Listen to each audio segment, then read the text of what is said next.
guys! Welcome back to my channel! So for today's video, tayo gagawa ng chocolate mousse in just only 2 ingredients.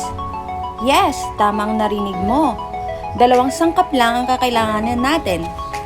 2 cups of dark chocolate, 1/2 cup of hot water. So ang una nating gagawin ay ikakat natin ang ating dark chocolate into a small pieces para mabilis natin siyang i-melt later.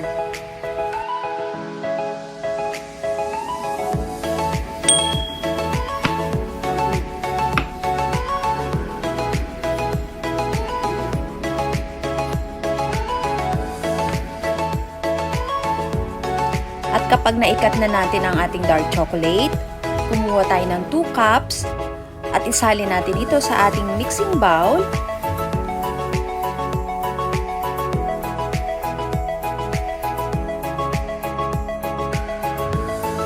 At saka natin idagdag ang ating 1/2 cup of hot water at haluin ito ng mabuti hanggang sa matunaw ang ating chocolate. At palamigin muna natin ito at least 10 minutes. At kapag malamig na ang ating chocolate, ilagay natin ang bowl sa taas ng ice water at haluin natin ito ng mabuti hanggang sa lumapot ang ating chocolate.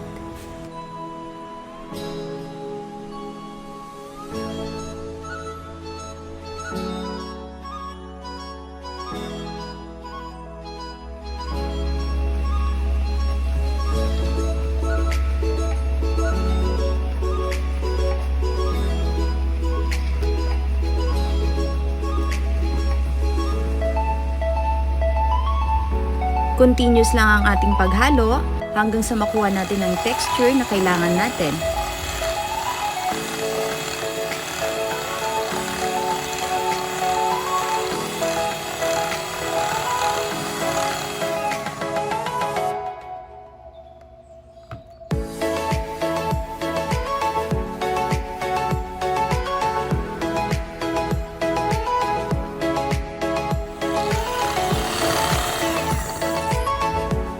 At kapag ready na ang ating chocolate mousse, isali natin ito sa ating serving glasses at lagyan natin ng decoration.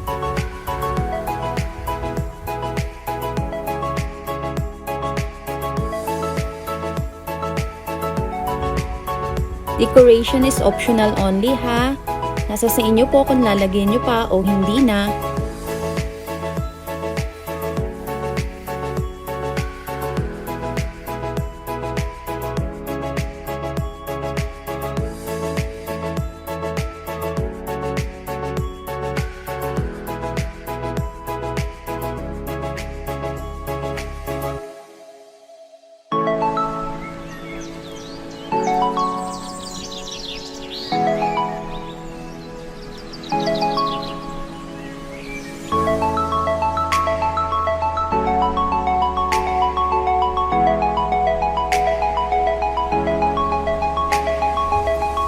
At ilagay muna natin sa freezer or refrigerate muna natin ng 2 hours or 3 hours bago natin i-serve.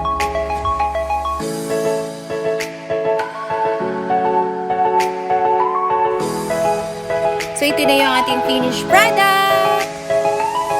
Serve cold, frozen, and enjoy! Thank you for watching!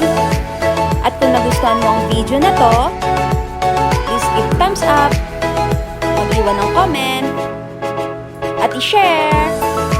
Huwag mo na rin kalimutang mag-subscribe at i-on ang bell para updated ka sa susunod kong mga i-upload na videos. Salamat!